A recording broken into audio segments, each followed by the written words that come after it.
Aí, amigos e amigas do canal de Pepe Severo, é pelo YouTube, ali onde nós temos edições diárias e dos mais variados assuntos. É onde eu peço que vocês devam curtir, comentar, compartilhar e, se for o caso, se inscrevam no canal. É nesse dia 18 de dezembro de 2024 que está de uma maneira galopante, nos preocupando muito, a alta do dólar. E com isto, o aumento da inflação e uma preocupação para a nossa economia, o que vai encarecer ainda mais a ceia de Natal, uma vez que aí estão se aproximando Natal, virada de ano, quando o pessoal normalmente comemora e faz muitas festas.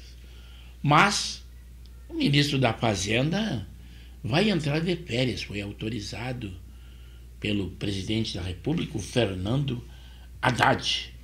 Será a partir do dia 2 a 21 de janeiro. Enquanto a crise é muito grande, que está sendo criticado, e com razão, por muitos setores da sociedade. Também entrarão de férias o ministro dos Portos e Aeroportos, é o Silvio Costa Filho. Também o ministro das Cidades, Jarder Filho.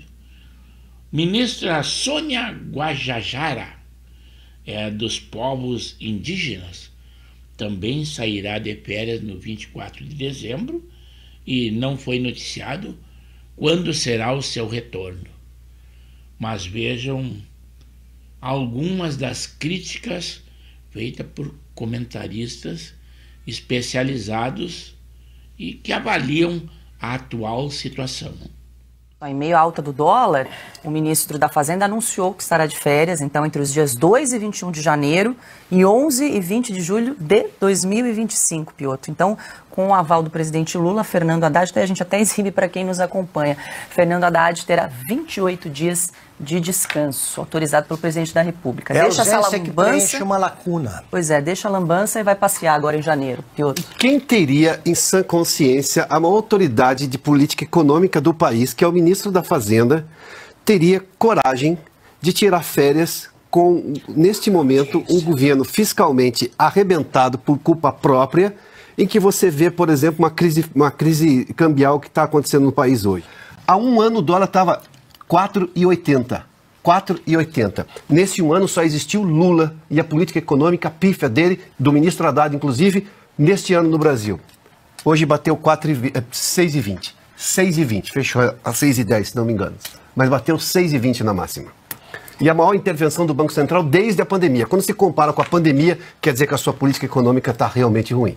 O Fernando Haddad é aquela cena clássica, Roma pegando fogo e ele entra numa carruagem e sai de férias e deixa a Roma pegando fogo. É mais ou menos isso que a gente está assistindo. Neste momento, no país, a figura do ministro da Fazenda, o ministro da Economia, é o principal.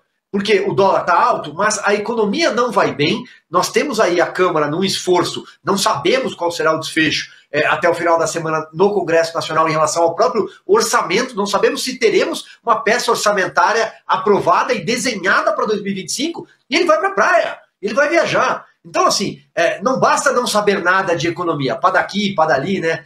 O apelido dele no Salão Verde, na Câmara dos Deputados, é Patropi. Não basta ir tocar violão na Globo News. Agora ele vai tirar férias no momento mais crítico, depois de 2 anos de governo, a economia vive o seu momento mais agudo, mais crítico, e ele vai tirar férias. Esse é o PT, né?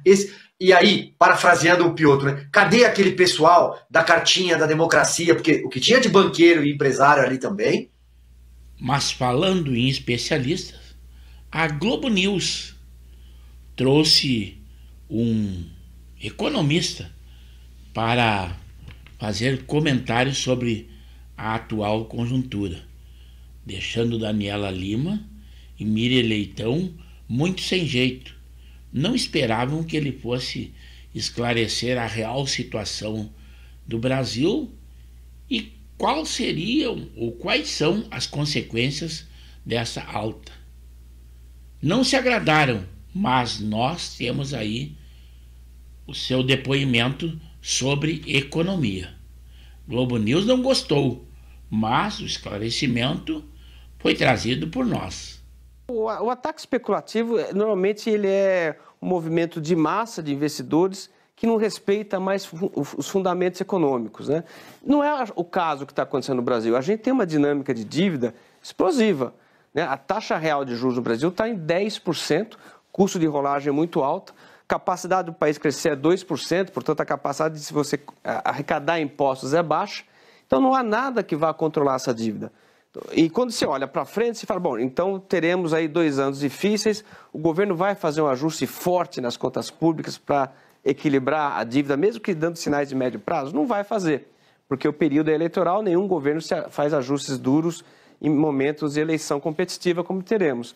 Então, acho que há uma leitura de que a dívida no Brasil está sem controle e isso está assustando investidores locais e globais. Portanto, tem uma busca por dólar num momento globalmente difícil, de baixo crescimento, juros altos. Então, acho que é uma decisão racional de tirar dinheiro do país, o que gera, obviamente, toda a desorganização econômica aqui dentro. Mas também aí veio um novo ou um outro especialista. Só que esse é especialista sem uma formação. É o Paulo Pimenta, é ministro do governo Lula e chefe da SECOM, que eles dizem que quem coordena realmente a SECOM é a Janja, mas é que muitos funcionários reportam direto a ela. Mas ele, como sempre, pleiteando o cerceamento das redes sociais e o controle total, agora ele tem um culpado. São as mídias, as redes sociais, e não a imprensa oficial, ou que diz que distorcem os fatos. Mas aí está o exemplo que a economia mostra. O dólar nas alturas batendo todos os recordes, o maior de todos os tempos. Mas aí está a explicação dele. Fake news está trabalhando mais uma vez contra o Brasil e nós precisamos agir. É muito grave o que os especuladores criminosos fizeram contra o Brasil. No dia de ontem, postagens foram feitas nas redes sociais atribuindo de forma falsa ao futuro presidente do Banco Central, Gabriel Galípolo, frases que ele nunca disse. E estas frases passaram a ser repercutidas por operadores do mercado financeiro, gerando uma enorme especulação. E através da desinformação, eles obtiveram o resultado que queriam. O dólar chegou a 6,20. É evidente que muita gente ganhou milhões de reais com esta operação criminosa. Quando a gente diz que as redes sociais precisam ser reguladas, a gente está falando em proteger a saúde, em proteger o meio ambiente, em proteger as pessoas, mas também proteger o país contra crimes como estes que foram praticados ontem.